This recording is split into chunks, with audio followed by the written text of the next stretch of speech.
Hi hello friends, మనం ఇప్పుడు వరంగల్లోని ముఖ్య దేవాలయాల్లో ఒకటి శ్రీ గోవిందరాజుల గుట్ట వరంగల్. ఈ లొకేషన్ వచ్చేసి వరంగల్ బస్టాండు రైల్వే స్టేషన్కు సమీపంలో ఉంటుందండి. చాలా పురాతనమైన ప్రసిద్ధిగాంచిన మందిరము. ఈ మందిరము చాలా ఎత్తున ఉంటుందండి గుట్టపైన.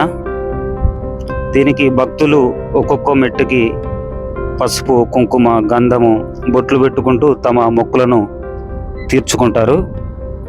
అలాగే భక్తులు కాలినడకన మెట్లు ఎక్కుకుంటూ గుట్టపైకి వెళ్తారండి. ఓకే ఫ్రెండ్స్, ఇప్పటి వరకు మీరు మన ఛానల్ని సబ్స్క్రైబ్ చేసుకోకపోతే మన ఛానల్ని సబ్స్క్రైబ్ చేయండి, లైక్ చేయండి, షేర్ చేయండి. మీ సజెషన్స్ కామెంట్ రూపంలో పెట్టండి ఫ్రెండ్స్.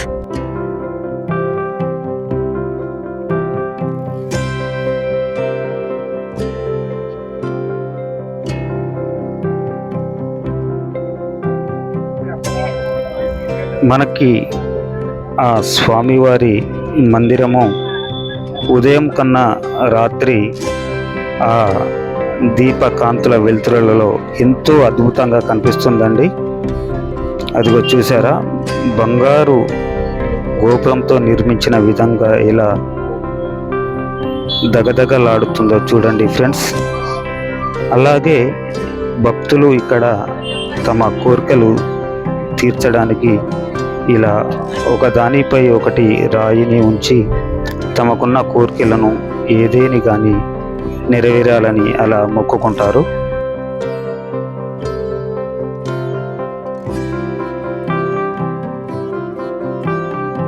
ఇక గర్భగుడిలోకి మనము స్వామివారి దర్శనానికి వెళ్దాం ఫ్రెండ్స్.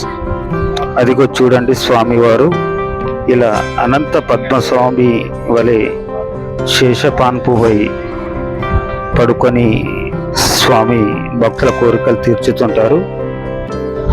ఆ గుట్టపై నుండి వరంగల్ ఎంతో అందంగా కనిపిస్తుందండి. మనకు ఆ ఎదురుగా లైట్ కాంతులతో కనిపించేది వరంగల్ రైల్వే స్టేషను, దాని పక్కనే బస్ స్టాండు. ఇదే అండి స్వామివారి కళ్యాణ మండపం. ఇక్కడే స్వామివారి కళ్యాణం జరుగుతుంది.